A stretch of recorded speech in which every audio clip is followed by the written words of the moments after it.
उतना अधिकार तो है बेटियों का पास, बेटा बेटी एक समान। बहुत बहुत धन्यवाद। नाटक हमारा खत्म हुआ। अगर आप लोगों का कोई सवाल हो, ताली हो जाए। अच्छा लगा है। अगर कोई सवाल हो आप लोगों का, कोई सजेशन हो, कोई राय हो, कुछ भी पूछना चाहते हैं, आप खुले तरीके से पूछ सकते हैं। सर आपने नाटक देखा, नाटक से क्या सीख बनी है अपने गाँव वासियों के लिए? 2 शब्द बोले। सर के लिए ताली जाए एक बार।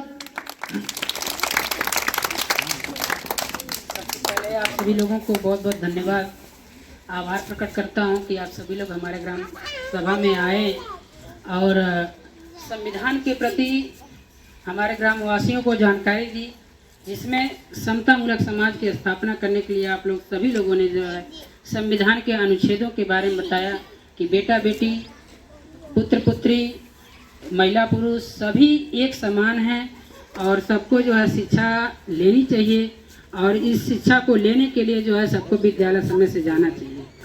दहेज को लेकर आपका क्या विचार है? आपको थोड़ा नरेट।